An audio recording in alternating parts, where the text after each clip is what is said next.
I'm fascinated to see where that number is. Last year, we saw 64% of companies Yeah. either didn't have ethical guidelines or didn't know of ethical guidelines, which I always say Yeah. is the exact same thing. If you don't know about the guidelines, then they don't exist. Yeah. So I'll be very interested to see how that breaks down because Yeah. I would have been shocked too to see the number of hands that went up. That's pretty Yeah. interesting. Like I said, it's always fascinating to see how this sort of evolves, right? We have new challenges, and so we've got new tools to face those challenges, and that's what we're here to do, right? That's our mandate. Welcome to the HR Huddle podcast, presented by Sapient Insights Group, the ultimate resource for all things HR. It's time to get in the huddle.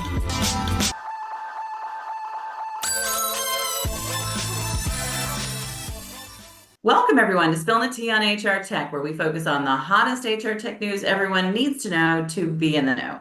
We break down the news of the week and help you make sense of what it means for our industry and how it could impact your organization. And we're working today on June 19th, 2025, Juneteenth. Although we are celebrating along with everyone else on this federal holiday, we still do have to get some things done so that we can get them out and published for everyone this week. I'm your host, Stacey Harris, Chief Research Officer and Managing Partner for Sapient Insights Group, a research and advisory firm. And joining me today as my co-host, Cliff Stevenson, Director of Research and Principal Analyst for Sapient Insights Group. Cliff, welcome to the show. We're going to try and make this work because we're both virtual today and we've got some audio and video kind of glitches going on, but we think we're going to make it this time, right? It's sounding good. It's sounding good. For those of you that are on the podcast, hopefully you're not hearing too much disruption. For those of you on the video, it may just be some still shots in certain cases. But, I'm hoping that you're not just coming to see our pretty faces. You're really more interested in what we have to say, right? So let's focus on that. We are both, this is a road show. Both of us, you are in Dallas? Is that right? Yeah, Tell me where you're at. I'm in Dallas today. It's very warm. I'm at the Ritz-Carlton in Dallas. Can't complain, but the internet's a little bit sketchy.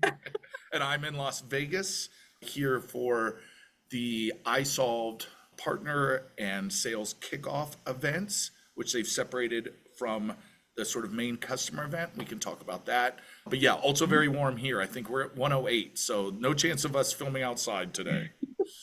Yeah. Well, it's a busy week with a lot of stuff to cover, Cliff. But before we jump into all of the great tea that we've got, we should talk about all the events. And as you had noted, I'm here today. We'll talk a little bit about why I'm in Dallas this week. I'm at the Dayforce Enterprise Customer Executive Summit, which is a very curated group of organizations that the Dayforce organization brings together to talk about the challenges that the executives have at the larger company sizes. So we'll talk a little bit about that, but also for everyone, and as Cliff mentioned, he's at the isolved event this week out in Las Vegas. But we have a lot of upcoming events too. So if you're looking to kind of catch up with us, want to know where we're going to be at. And next week, I'll be heading out to New Orleans for all my New Orleans peeps. And we'll be at the WeBank conference. You might not know what that is. That's a Women's Business Enterprise National Council. We're doing a little bit of presentations. We're getting out to meet a couple of our customers and just really supporting an association that we've been part of for a very long time because we are a women-owned business and certified in that. Also, in September 3rd, I'll be doing the ADP Innovation Day in New York City. So anybody in our New York City area who would like to touch base with us, we're going to be out there. I'm very excited about that because we're interested in seeing where ADP is at, particularly with the Lyric product. So we'll get some updates there. And then Cliff, both you and I will be at the HR Tech event in September 15th through 18th in Las Vegas. If you don't know about HR Tech, we recommend you find out about it. It's going to be the big place where we have the big reveal for our key findings of the HR systems survey. And for those who are still scheduling their flights and everything, make sure you stay through Wednesday morning. Our session is Thursday morning. So stay through Thursday morning. You even have it right here in front of me. Through Thursday morning, our session is at 8 in the morning. We'll have a Q&A right after that session down on the floor. We really want you to join and hear what's happening in those findings because there are some things we share there that we don't share elsewhere. And then Cliff will also possibly be doing the Dayforce Discover event. That's another user conference, 7th and 8th in Las Vegas. And then you're going to be at the Oracle Cloud event, October 12th and 13th in Las Vegas, correct? That's right. We've done those multiple years. Those ones are very large along with HR Tech. And it's a great place to come up to us, to meet with us, to ask some questions, and especially reiterating the keynote that you're giving at HR Tech. I know I said it last episode. If for whatever reason you're just joining us now, please do try to get there early. It is the most heavily attended event there. And it's the hottest of tea. You talk about spilling tea. This is when the data comes out and you're the first people to hear it. So all this stuff that we were talking about, like the adoption of AI and that growth, we talked about that last year. That was at that kickoff or that that keynote. It's a really cool event. Do not miss it. Yeah, definitely. And then our November is packed as well. Like usually we kind of slow down in November, but not this year. We will be at the UKG Aspire in Las Vegas. We are still having conversations about doing Unleash, which is also, I think, in November and October in Paris, and we might be attending that. And then we're doing 2 iSolved events again, because they're doing regional events, one in Philadelphia and one in Scottsdale. So if you're interested in November in getting a chance to catch up with us and see some of the new research that we're just launching right now with the iSolved team on and building a strategic HR function and how to reduce the roadblocks in front of your way, that's a good place to do it. And Scottsdale is really nice in the winter, so just an FYI. And then finally, I think the last thing that we're doing is in November, we are also going to be doing the Finance Technology Expo, or the FATE event for finance and accounting organizations and leaders. And that will be put on by the CFO Council in New York. And we're running 4 right now, although we might be adding a few more based on conversations I'm having. Roundtables, sponsored events on HR finance crossover topics. So if you're interested in that, give us a shout out. We'd love to talk to you. We're really excited about this because we think the finance audience is someone that we need to engage a bit more from an HR perspective. And we have some data to talk about why that is. And that's exactly it. We'll be talking about the sort of the intersection between finance and HR. We've talked a lot on this show about how we see the software coming together in ways that make sense. We've talked about how we're starting to see roles between HR and IT combining, and we're starting to see finance and HR finally sort of working together and realizing that potential and having the data to really show what that actual use case is and how you can best optimize that coordination between those 2 functions. I think will be really amazing. I'm really looking forward to it. Yeah, it's gonna be a great event, and thanks for checking in as our audio keeps kind of going back and forth. But let's jump into the tea because we got a lot to cover and probably not as much time as we'd like to today. You were also at another event this weekend, Prism HR, or put on by the Venture Group, right here in Orlando. Yeah, that was really interesting. That's not too far from where I live. I'm in the Tampa, St. Petersburg area. So it's nice being able to take public transportation, take the train over. It was a really wonderful event.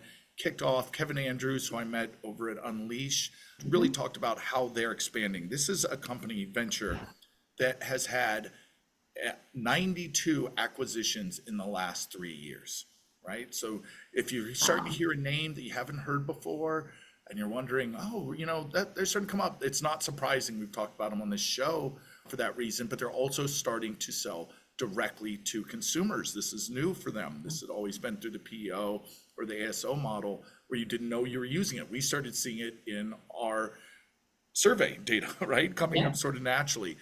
And they're aware of that, and they're really trying to, get that alignment between how to use HR technology to achieve business outcomes. They're as laser focused on it as we are.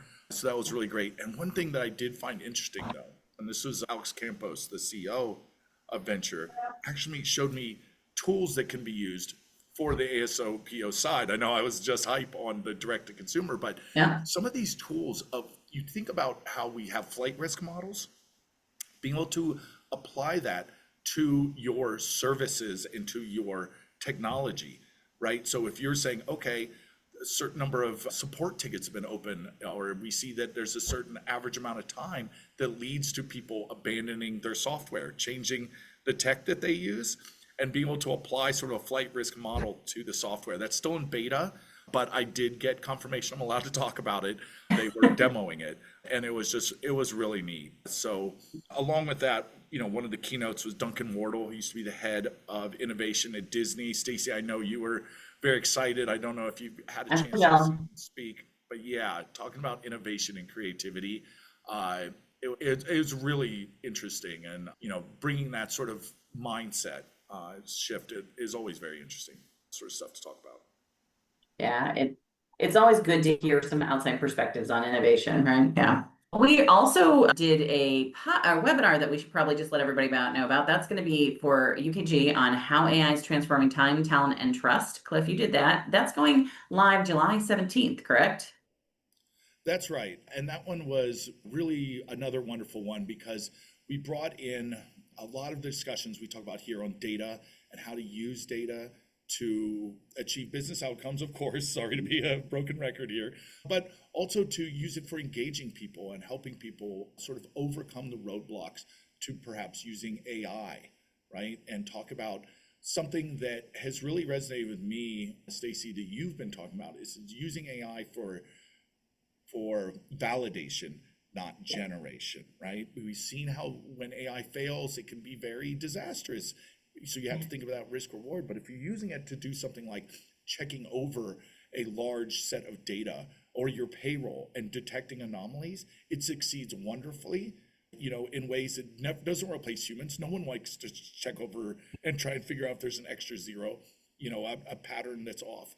But, it can do that in ways that really help you not mess up somebody's paycheck or not get a time card that's off or something like that.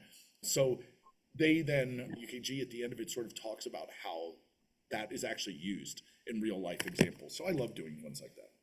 Always big things. And I just have to laugh because Cliff just almost fell off his chair is pretty much what I'm seeing in this video. And we do have to admit it because look, we're on the road, guys. Yeah. Well, all right. We cannot ignore some of the things going on. I've got people screaming over the cube here that I'm in, trying to make the audio legible. So welcome to the road, guys. It's not always as glamorous as it seems. That's right. We talk a lot about working remotely and working hybrid. That's right. Speaking of being on the road, you're at isolved. So Cliff, tell us a little bit about, we talked a little bit already about the Partner Connect and the SKO, but anything you knew that you've learned this week that we should be aware of? It's really interesting, right? Because when you do this, where you separate out the partners and the sales group from the customer event, it allows you to have a more focused message, right? Because certain people want to hear certain things. Those of you listening, watching, well, thank you very much for putting up with this, first of all. For those of you listening, you're probably interested in certain types of news or certain aspects, right? So, having that sort of focused message is really important. And so you get up a different sort of crowd reaction at certain times. People, mentioned being able to sort of favorite reporting functions and stuff like that. And I got a huge, gasp from the audience and cheers. And I was like, okay, well, you don't see that a whole lot. But it was really nice bringing the sapient data perspective. We had a nice panel, trends and transformation in the HR industry, talking about a lot of things that regular listeners will know already of how AI is transforming work, or, again, that sort of cluster model of people, the importance of services, another one that got a huge cheer of as a differentiator and as a sort of package as part of that cluster. I did that panel with Tammy Nutt and Pete Tiliakos, all friends of the show. I also attended a session that Tammy did on compliance and AI, speaking of uses of AI that can be a little scary, but how to use AI to help with compliance, especially in a compliance world that seems to be changing, almost at a daily basis in terms of regulation.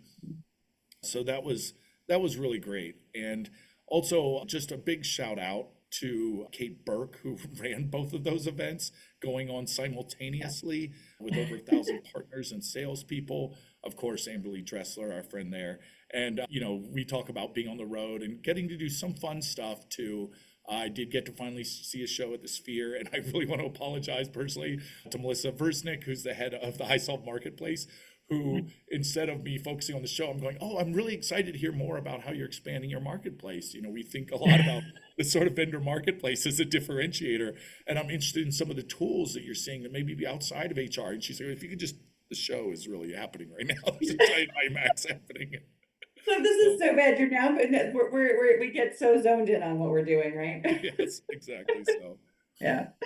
Well, it sounds like you guys had a great time out there, and the 1,000 partners thing, I think, is something that we do have to just stop and pause on that about, because that's a lot for kind of the audience they serve and the groups, like to have them there just in session. That's all, not all that they've got, but it's great to see that kind of support. I was here, it was a little bit of a smaller crowd at Dayforce. They did have a bigger group the day before, but this particular session that I was asked to come in and do the opening key on was for their enterprise large companies at their executive summit, hosted by Colleen Chulis, who's the group vice president of enterprise sales. And she was amazing, by the way. It's always nice to see, people who are up and from the organization who are hosting events. Usually you have sort of sometimes hired talent doing it. Colleen was great. She was so gracious and just did a great job doing it. But I presented on basically managing the chaos strategically, because that's basically where we're at in HR right now. It's a bit of chaos, but we've got to manage it strategically. It was a great session that really covered not just some of the stuff that we were seeing today around how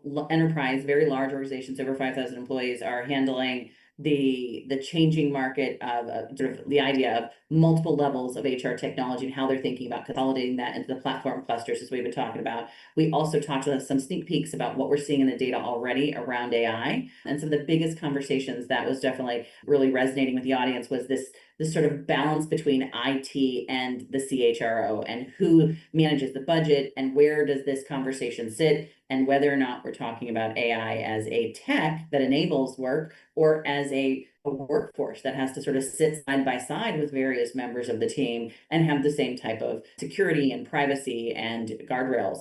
And so it was a really interesting conversation with some of the largest companies around the globe.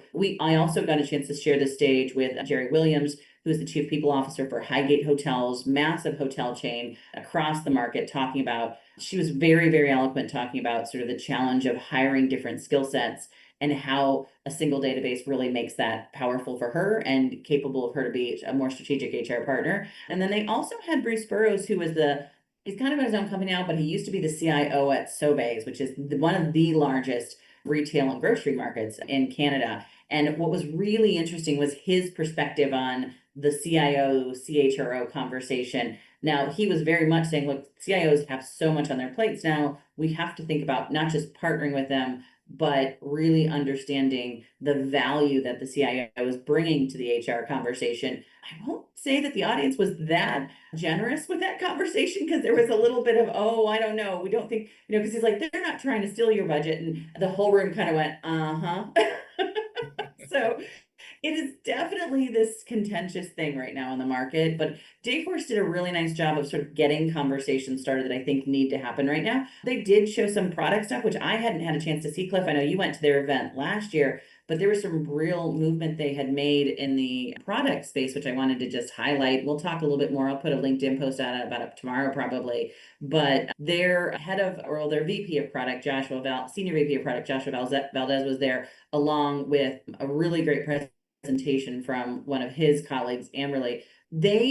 What I saw was, one, they were very clean and concise about what they have and where they're heading, and particularly on the AI front. If you've ever sort of seen Dayforce really focusing on a data model, they're really focusing on payroll, time management, connected with the HR environment, but they've rolled in a lot of the talent conversations with that. So there was a lot of conversation about sort of how those things work together, and the compliance factor, which is what they're winning a lot of awards for, how that fits seamlessly into it. What I really thought was interesting is they started going through their AI conversation. They were very clear about what they have today and what they're going to have in 2025 and what they're going to have in 2026 and beyond.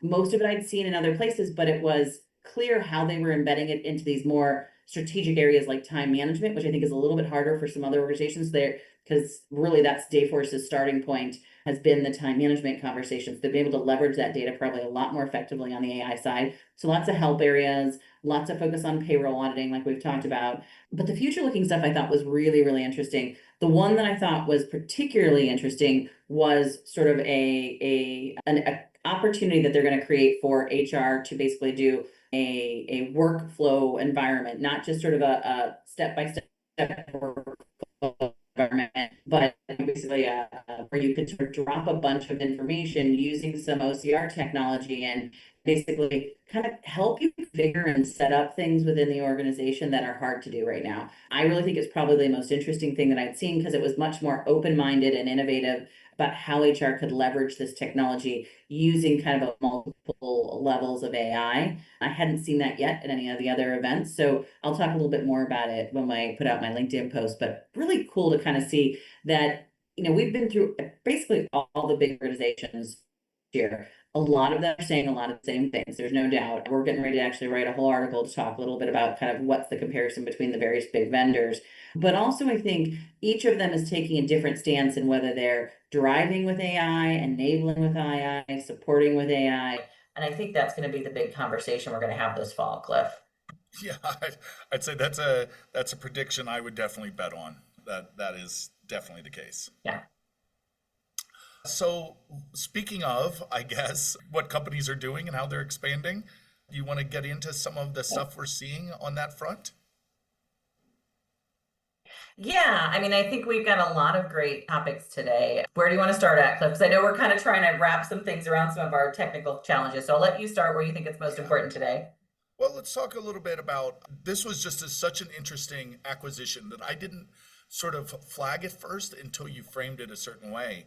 So it's a company called Beeline, and they acquired MBO Partners. So if you don't know Beeline, they are a tool for managing contingent workers, right? So we've talked about that, these are your independent workers, but the company they acquired, MBO Partners, they do the actual sort of engagement of specifically of the workers, right? I guess I don't know how you want to think of it as the content of high value independent workers, right? So these are, tradespeople, a lot of people that you see that we're starting to see more and more in our data set, right? There's more growth in these types of work. And I think it's also a sort of something we see during any time of economic volatility as well. We definitely saw a rise of this during COVID. So it's not surprising that this is happening, but I want to let you kind of explain why this is so interesting, because it was the order of who acquired whom that once I saw it, I was like, oh, you're right. That is interesting. Yeah, so what I caught well, first of all, should probably note that in the survey this year, which we will talk a little bit about before we wrap up today, participation. So in the big annual survey that we do every year, we will have this year for the first time an analysis of the contingent labor, extended labor market solutions. If we get enough responses, that's always the big caveat, but if we get enough responses, we'll be able to give a list of them at an aggregate level and broken down by size. And then we'll also be able to give some user experience and vendor satisfaction ratings, because we do think this is a growing bit. What I really thought was interesting about this conversation, though, is that, what we're seeing here is a mixture of the contingent labor, them buying an EOR instead of the other way. Like, we've seen a lot of EORs kind of buy larger firms, and an employer of record, right, is definitely an organization, like if you're a Paychex or something like that, who's kind of buying up contingent labor tools, right? This time we're seeing a contingent labor tool buy an EOR, and what's interesting here is that there is some legal things between those two worlds that is a little bit sort of, you've got to be careful of, and so I'm assuming Beeline is going to manage that and figure out how that works.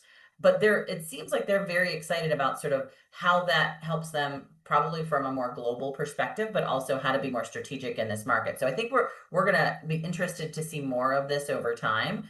But independent and workers who maybe have a little bit of an EOR kind of flavor to what they're doing, that will be interesting in how they're tying this together, right?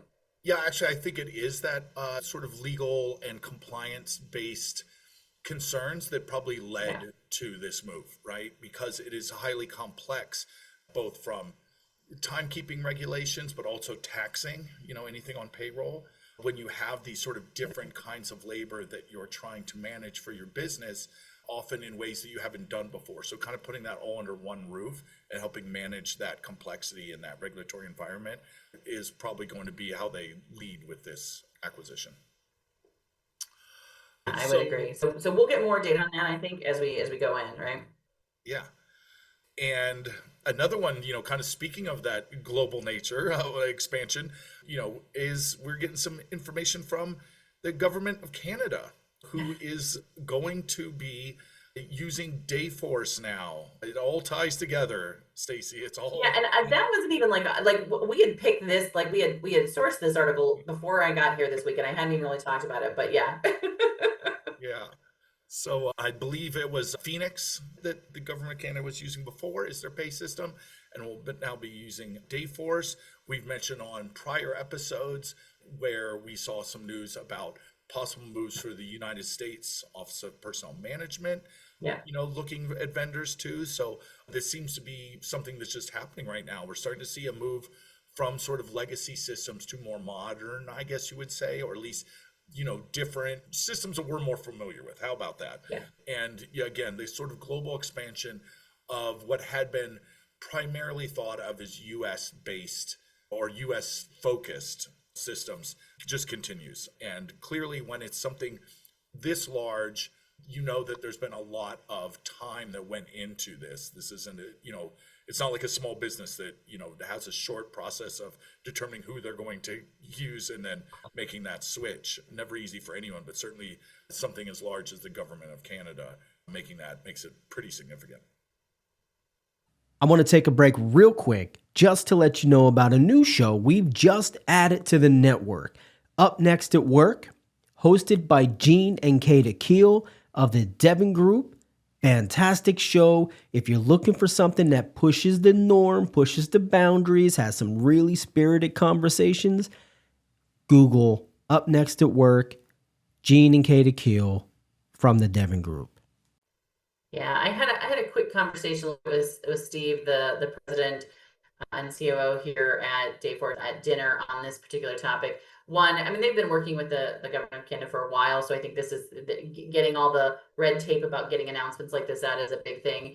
But I think it was also interesting to talk about, the complexity of working with any government at that level, right? It means you really have to have a very tight connection oftentimes between payroll and time tracking, because time tracking in the federal environment is very, very strict. There's a lot of regulations and rules around that for various governments, for various reasons, a lot of contracts and labor conversations, right?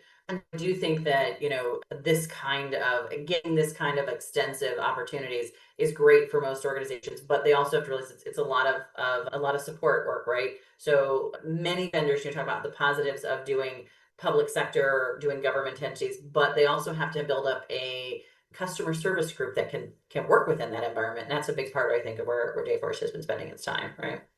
Yeah, absolutely. There was another interesting story I think both of us saw that's a new product that's out there that sort of shows, whenever there's technological advancement, there's disruption for some of the work we do, but that also means there's new businesses and new jobs as we sort of start to use this. And one of those is a new company, Lanai. That's spelled Lanai. I assume sort of like the porch sort of situation, as we say in the South. We're not as fancy, but Lanai is very interesting, right? Because Stacey, I've been taking so many of your sort of terms, whether it's the cluster model or whether it is the validation over generation. Another one that you talked about is BYAI, bring your own AI, right? It's like the bring your own device sort of situation. Mm-hmm. Well, we're actually tracking that again in the survey. Big issue, yeah. Asked just about the use of AI through your organization, but now we're asking about what about your own? Do you have a Chat GPT? Are you using that at work? Well, now there's going to be a tool, Lanai, that helps companies look at that, the use of AI within different systems and that traffic that's going between your employees and the AI systems. We are very cognizant and very hyper aware of, for instance, our own data being used in AI systems. Please don't. Not please don't. Don't. Yes. If you're seeing the That's video, not even asking please anymore. We're just saying don't. Yeah. So Lanai is a tool that can help this, and I think it's really important, especially for smaller businesses, right, Stacey? Yeah, this one I think, because a lot of large companies already have a strong IT group. They already have some tools that do a little bit of tracking of data flow, but we really haven't developed a full set of tools that will track the AI movement inside your organization. And what I really, and actually I got this off of it, so I wanted to pull it up because I wanted to make sure I got it right. I just started listening to a new podcast called Lead with AI with Tamara Nall. And I would recommend this for anybody who is in this space and trying to look at other podcasts. So just a shout out to Lead with AI. What she does is she interviews she interviews entrepreneurs who have started up AI solutions and businesses in the market that are interesting and new and doing some current things. So there's everything from those who are helping reduce the level of trash that you have, right, to something like this where it is really helping at an enterprise level. The owner of this has a lot of experience working in cybersecurity areas, has a lot of experience doing those things. And I was just really interested in seeing how we are going to create tools and technology to manage the new AI tools and technology we have, which we knew was going to happen, but it was nice to see that it's coming out of an area that's not just the big security tools that we've already been aware of, but someone who really was thinking about it from a people perspective, which I liked. So I'd recommend taking a look at this tool. I know we're looking at this tool. I think anybody should have something in their environment that is tracking what's happening on AI and making sure they have all the right safeguards in place. What was really nice to see at this enterprise session I just was at with Dayforce is I had everybody put their hands up about whether or not they knew the ethics or who had some sort of governance in place around ethics for their current AI environments. And I think last year, Cliff, you and I would have asked this and it would have been a room full of hands that just didn't go up because people hadn't really thought about it. This year at this enterprise level, I saw almost everybody's hand go up when knowing they had some sort of strategy from an ethical perspective on managing their AI. So it's definitely a market that's moving ahead finally. I'm fascinated to see where that number is. Last year, we saw 64% of companies either didn't have ethical guidelines or didn't know of ethical guidelines, which I always say is the exact same thing. If you don't know about the guidelines, then they don't exist. So I'll be very interested to see how that breaks down because I would have been shocked too to see the number of hands that went up. That's pretty interesting. But yeah, like I said, it's always fascinating to see how this sort of evolves, right? We have new challenges, and so we've got new tools to face those challenges, and that's what we're here to do, right? That's our mandate. So speaking of sort of tools and interesting ways to use sort of existing companies, tools, Greenhouse, who we've mentioned before, Greenhouse, right? HR platform, HR and talent. They are partnering with Clear. That's all capitals, the acronym Clear, CLEAR. Most of you are probably familiar with them in airports, especially in the US, where they sort of work as a pass-through, almost like TSA pre-check in certain places where you can do quick validation for security and identity purposes, which is exactly how Greenhouse is looking to partner with Clear. They're going to have a new tool, Clear One, to help do identification and screening of candidates, something that has been always sort of, I would say, sort of lingering in the background. Anyone that's worked in HR knows that's part of the process, and it's just sort of there. But we haven't really seen too much advancement, but it's become very much in the news for a lot of reasons here, especially in the United States. This need to be able to identify, keep those records, and be able to sort of do that in a fast and hopefully not disengaging way. Yeah, I mean, they're really looking at what they call our fake or fraudulent applications. And there's been a bit of this going on with AI because AI is allowing people to sort of submit things at a much more quick, fast basis. There's also been a bit of this, we're seeing, AI generated interviews, which is, I don't know, some of that stuff with different, faces and stuff like that. But I will say there's also a bit of a challenge going on LinkedIn if you kind of are following the story, where I think Jojo Roque did a really great write-up of how this is going to help the recruiter and what positives it has in the market. There's also been a couple of other recruiters who've been pushing back on this conversation with Greenhouse and wanting to Clear to do this because there's a perspective for many of them that Clear has a record. And I'll be honest, I have not looked into this, but I'm seeing my connection is unstable. So I'm hoping everyone can still hear me. Or give it a few months. There we go. Hopefully we're back on track again. But okay. but there were some really interesting conversations about Clear having some pretty big bias concerns around it, particularly with different nationalities, with different challenges, with who they tracked and who they didn't track. What were some of the reasons why they could or could not get Clear access? So again, I think this comes back to that conversation about which technology are we going to use.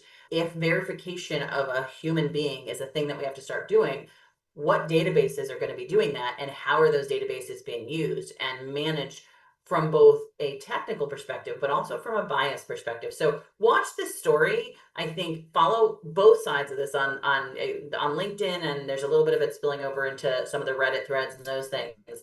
But it is worth, I think, understanding what the various vendors are doing to manage this and to make sure that they are making sure the technology is valuable at a base level for everybody. And it's not precluding people from getting through the process because of certain biases that has built in based off of us being human beings and having data from us as human beings, right?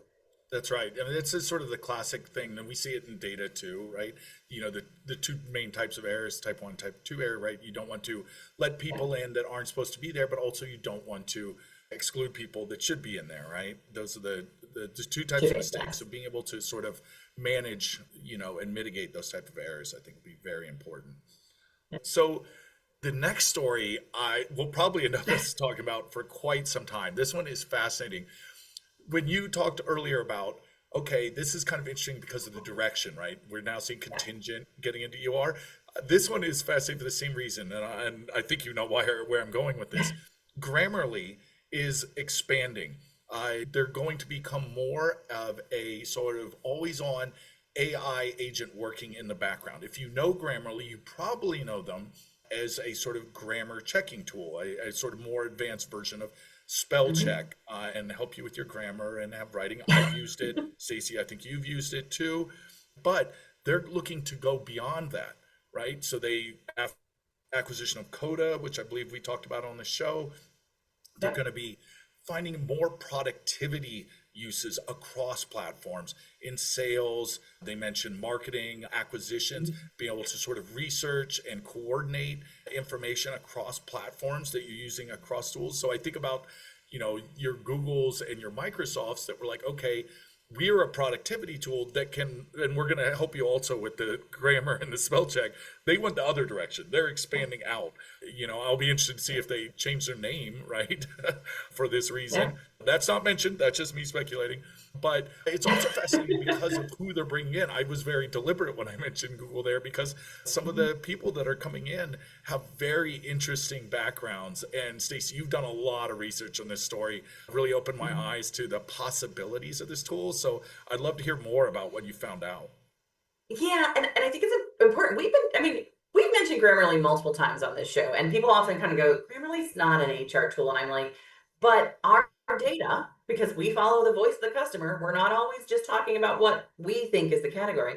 When we asked organizations what was their top, AI tool they were using for HR, Grammarly was in the top 5 and is still in the top 5 in our data set, right? Like it is considered their AI tool of choice, even though it's kind of small but I think whenever you see someone using something a lot, that means there's already adoption. So why not add to it? It's kind of like the Zoom conversation. Now Zoom is competing with Word, right? And Microsoft Office.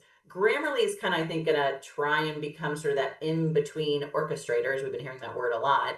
And it's been worth noting, I don't know if you mentioned this, Cliff, when you were mentioning it, that the part of this all came up is that they got a $1 billion infusion of money. With that $1 billion infusion of investor funds and money, they also brought in a new CEO that came from the Coda acquisition 6 months ago. I'm not going to say his name correctly, but I apologize. I think Shishir Mehrotra, right? My apologies for butchering the name, and I should probably go in and I know LinkedIn has this new feature now where you can actually hear the name that I should try. But I looked at Shishir's background, and not only has he come from Coda, but he has a long-standing background as head of technology and product for Google in the YouTube area. He also has a long-standing background as Microsoft program manager of technology. And we also know that the original founders of Grammarly came from the Google environments too. So I see, my sense is, my spidey sense tends to see when you bring in certain people with certain backgrounds, you're going to get a lot of some of the things that you're expecting to see on this platform conversation or this connector conversation. I watch this closely. I think much like people were sort of surprised that Zoom came out with a productivity tool that now has calendar, now has some version of a Word document tool, and has other things they're building in for productivity. I think we're going to see a similar kind of thing with Grammarly, but maybe going in more of the connector model. You might see them become an agent manager. You might see them become a tool that starts to really realign the conversation of what it means to connect data between your sales, your marketing, and your HR and your offices, right? So I really am sort of bullish. Is that the word you're supposed to use? I don't know. I'm not an investor. I'm just kind of I'm very bullish on where this could go, because I think when a market's already being utilized without having to do a lot of investment in it, you're much more likely to get people to sort of acquire that. A really good example is we went from Calendly, which we love that product, to Zoom calendaring, because we were already using Zoom. And when you're already using a product, you just end up tending to sort of roll that in. That's how the market works, right? Yeah, that's a perfect example of why we're seeing this move towards this cluster model, right? Because you need systems that work together, that integrate, that, you're not exporting data and using it another way. Anyone that has had challenges with AI probably knows that that's when it doesn't become as efficient, right? It's efficient when everything works together. And speaking of that, some more in this news, and it's so fascinating too. Just a quick aside that we've been talking about, this like blurring of the lines between what's HR tech and what's productivity or work tech. I should stop saying that. That line is gone. There's no line. It's just a big swimming pool of tech that that you use in different ways and different spaces. And especially with AI, a company AI.work, which is kind of funny because usually they'd use the .ai, but it's AI.work. They had been in the sort of what they call a stealth period where you're gaining revenue or hoping to gain revenue and investment without being sort of open in terms of, just the sort of, I guess, a form from more of a marketing and legal standing. But anyway, they have raised 10 million in seed funding, and it is going to be a tool not unlike some we've mentioned in a few recent episodes of managing your AI agentic sort of workplace, right? And it's going to be called the AI Worker platform.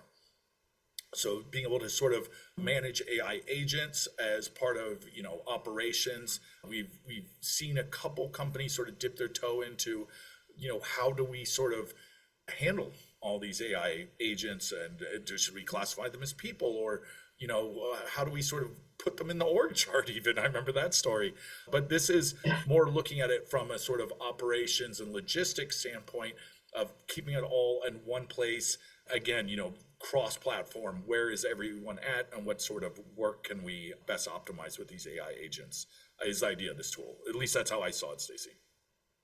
Yeah, no, definitely. And I think, it's important that there was a lot of investors in this, even in this seed round, right? So I do think you're probably getting a lot of people interested in this topic. But also, I think they were really focusing on expanding the world of RPA, which is robotic process automation, to this AI worker model, which I think is where we're seeing when I really talk to big enterprise companies, those 5,000 above, when they talk about agents, they are building on top of generally what is already RPA tool sets, right, to do this. And so I do think that's a good place to, a little bit different, some say like Workday with their agentic management model, which is built off of the privacy and security of the workforce, or what we're seeing with ServiceNow, which is kind of built off the privacy and security of your tech area, right? They're kind of going straight at this from an RPA model, where wherever you might have RPA deployed, why would you not have an agentic component to it and manage it appropriately, right? And so I think we're going to see variations of this across the market, right? Absolutely.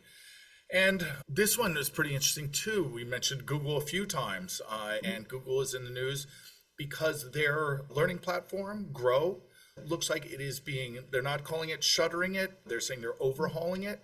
They're refocusing on AI, on things that sort of more directly impact business.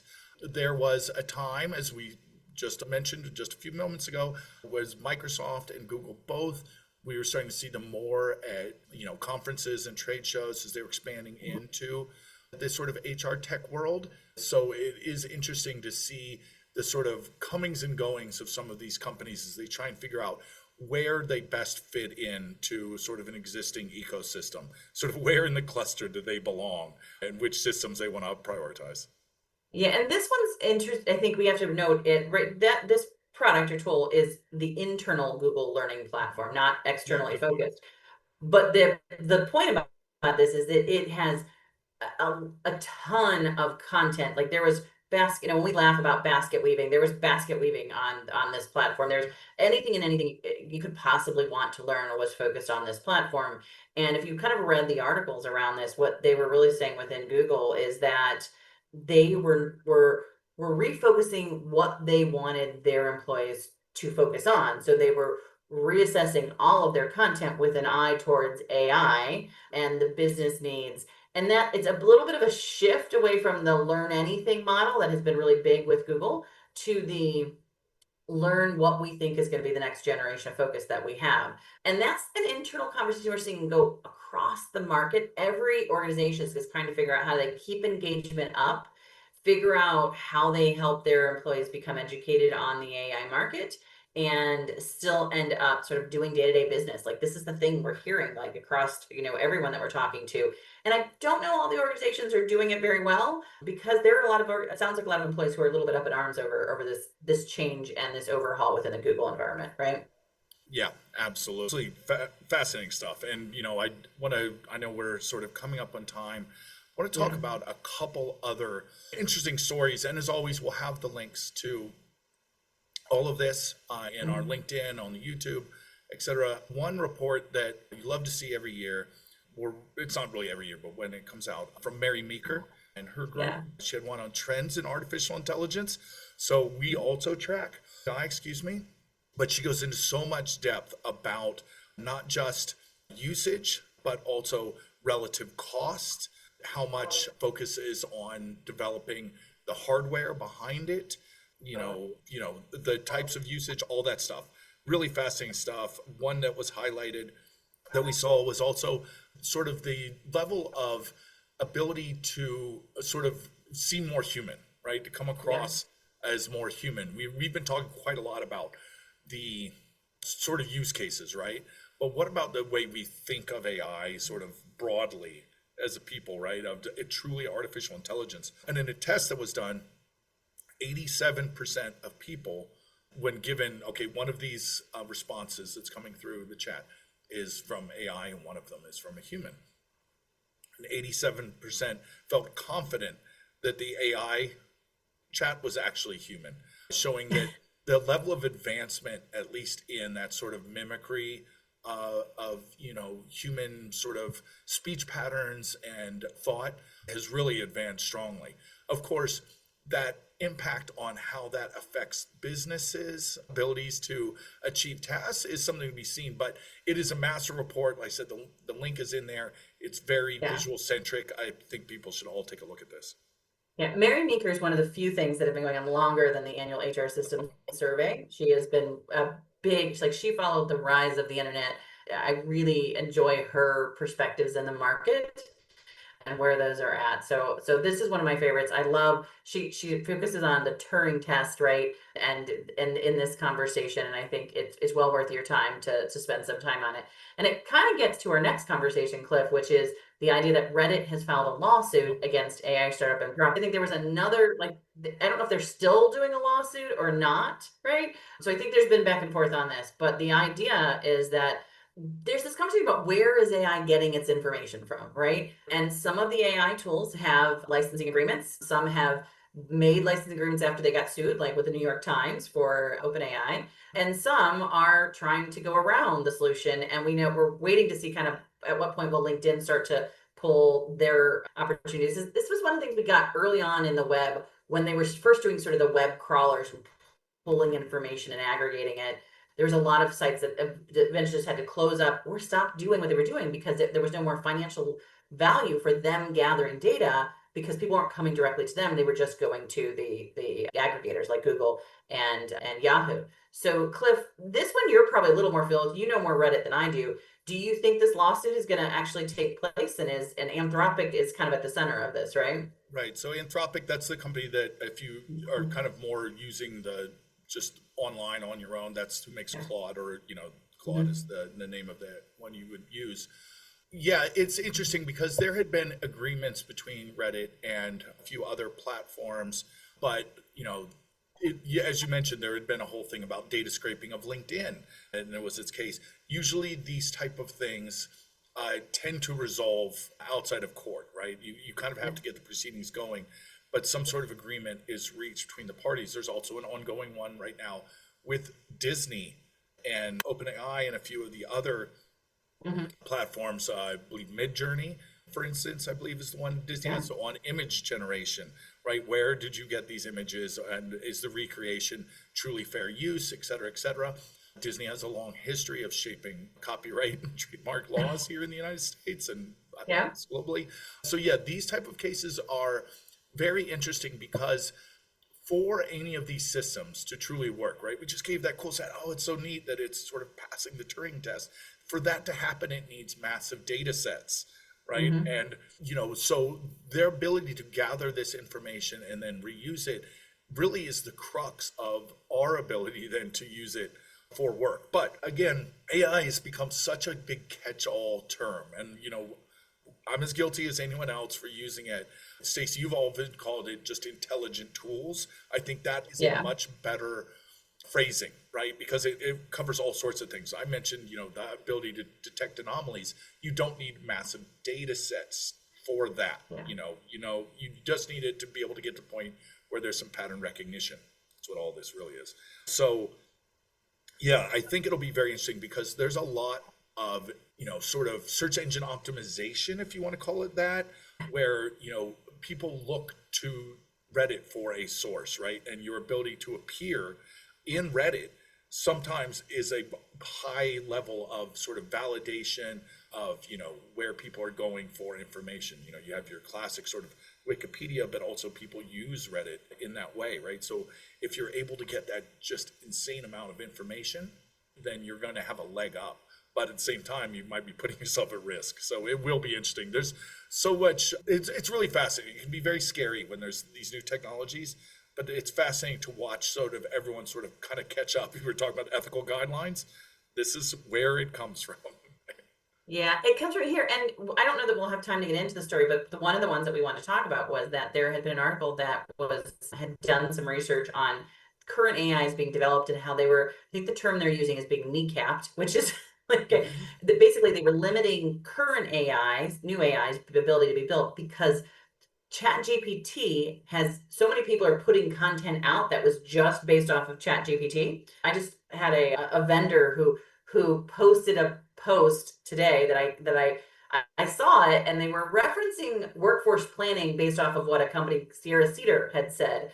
And I was like, well, I know my old company, Sierra Cedar, is no longer having that conversation without us in it. So I'm assuming that somewhere along the line, that AI for that vendor had picked up an old report we had run and placed that in this little blog post or LinkedIn post they had posted. So I just kind of nicely texted them and say, hey, you may be talking about the new report that we have, and you might want to mention Sapient Insights Group, which is the name that we are under now.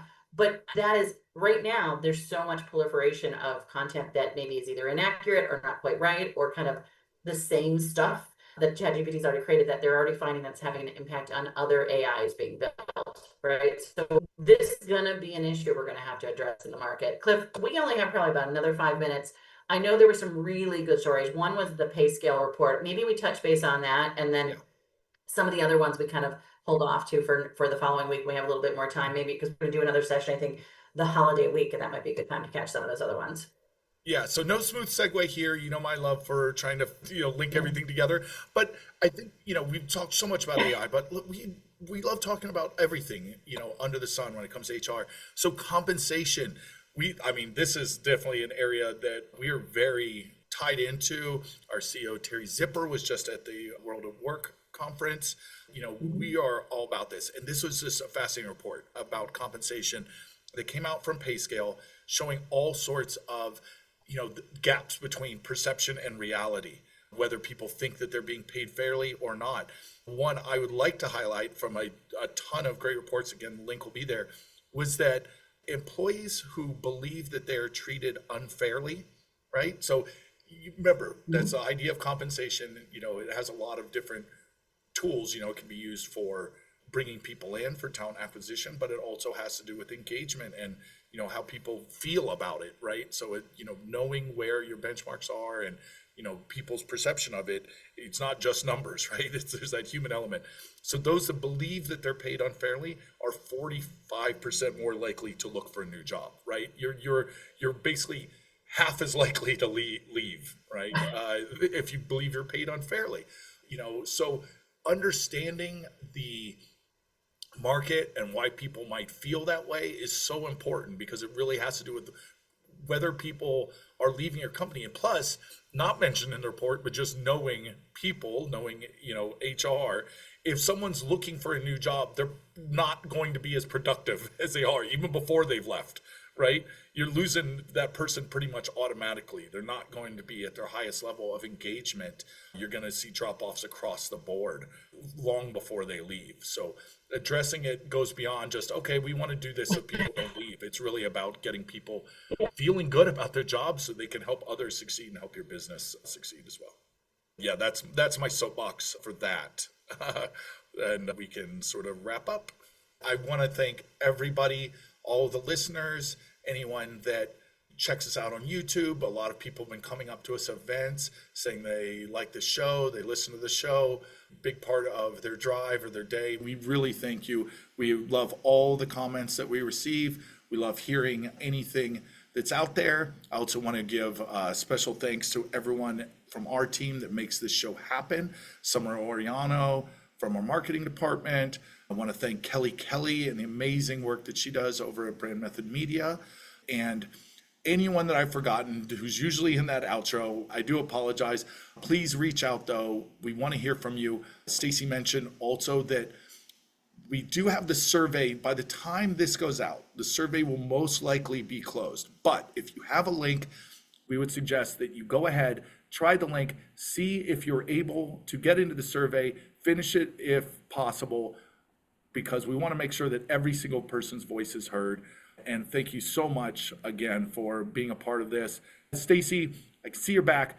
I mentioned Kelly, mentioned Summer from our team. Who else have I forgotten? I was like, I've forgotten. I know there's a new one. We usually mention Cole as well, Yes. but mine is not going to hold, I can see already. So just thank everyone for us. Next week we'll have our regular outro, but we really appreciate it. But definitely take the survey. You got a few more days if you're hearing this today. So Wonderful. Thank you so much. And we'll be, like you said, boiling hot, 104 degrees temperature of spilling the tea on HR Tech. Bye, everybody.